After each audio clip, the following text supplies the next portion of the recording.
Hey friends, Mahin here. In part 1 of this video last week, I covered 2 ways that you can improve your mood in winter to make you feel healthier and happier. In this video, I'm going to let you know 2 more winter hacks to improve your mood so that these months don't feel as gloomy or as much of a drag. As a quick recap to part 1 of this video, I talked about why we feel lower in mood in winter, the benefits of exposing yourself to morning light and exercising outdoors, and ways to improve your sleep. The takeaway actions to try for yourself were getting outdoors in the morning, even if this is only for a short period of time. And this could include some form of exercise, such as walking, running, gardening, cycling, fishing, or even just having a cup of coffee in the garden. The second action to try was limiting artificial light, especially phones, laptops, tablets, and TVs, in the evening once it's dark outside. And the last action was to try avoiding snoozing once your alarm has gone off, despite how you may feel, and get out of bed within 10 minutes of waking. Let's now dive into 2 more ways to maximize your happiness in winter.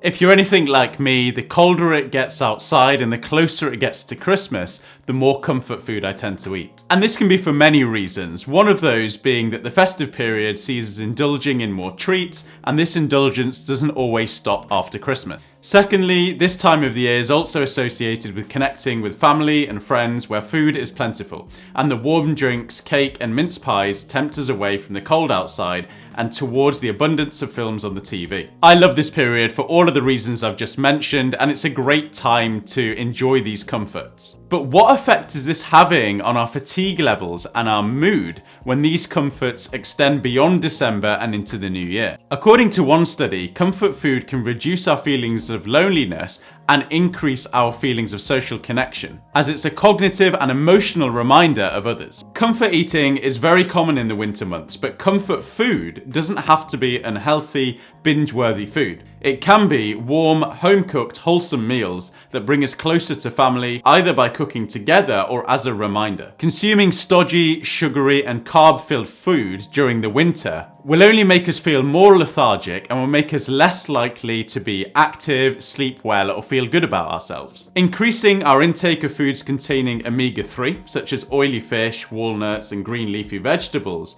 are helpful in improving mood and reducing depression. In the winter, we're also exposed to less sunlight, which is our primary source of vitamin D, which is important for healthy bones. We also get vitamin D from oily fish, such as salmon, sardines, and mackerel, as well as dairy products. However, as most of our vitamin D comes from sunlight, it's often recommended to take a daily supplement even if you have a well-balanced diet. I'll leave a link in the description below for more information on vitamin D, population groups at risk, and how to supplement alongside your balanced diet. I have a well-balanced diet, or at least I'd like to think that I do, but even so, as almost like an insurance policy, I take a daily high-strength vitamin D supplement and an omega-3 with cod liver oil capsule all year round.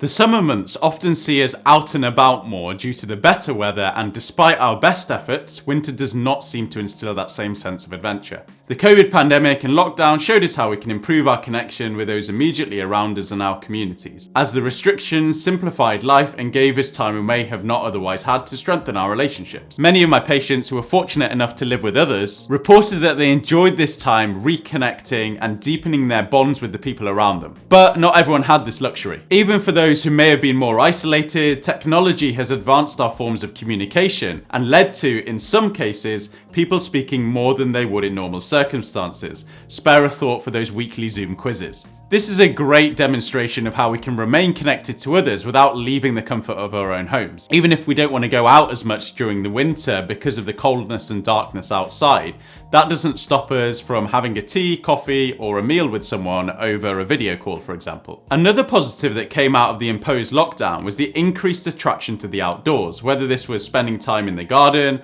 or going on a socially distanced walk with other households. Although the weather is colder now, we shouldn't ignore these ways of connecting with others and the simplicity of life that was adopted during lockdown. If you're feeling low or lonely this winter, pick up the phone and call a friend or text someone. Don't let the voice inside inside your head tell you that people don't want to be disturbed, because often they will also need to connect. At the end of the day, we are social beings and we've been evolving in communities since our ancestor days. So don't isolate yourself this winter. Most importantly, enjoy this time. The winter months give us an opportunity to get cozy at home or dress warmly and get outside into the refreshing air. We can't spend months waiting for winter to end, so let's make the most of it. To sum up, some next steps you may want to take following this video are replacing unhealthy comfort foods between mealtimes with warming, home-cooked food. Consider taking an omega-3 and a vitamin D supplement if you're unable to increase your intake of foods containing these. As mentioned, none of the videos on my channel should ever replace individualized health or medical advice, and you should always check with a medical professional before taking any supplements if you're already taking other medication or have a health condition. Lastly, organize a video call or meet up with family or friends for a weekly catch-up or go on a walk with them. Be in the moment when doing this, giving that person your full attention, free of any distractions. If you found this video helpful and would like further help forming healthy daily habits and achieving your goals, you can sign up to my free 7-day email course that I'll leave a link to in the description below. I'd also really like to hear from you in the comments below about whether you experience any lower mood in winter, and if you do, how do you manage this? Otherwise, be sure to check out my lifestyle playlist next for videos on improving your diet, sleep, and exercise to improve your overall health, happiness, and well-being. Thanks for watching, have a lovely winter, and I'll see you on the next video.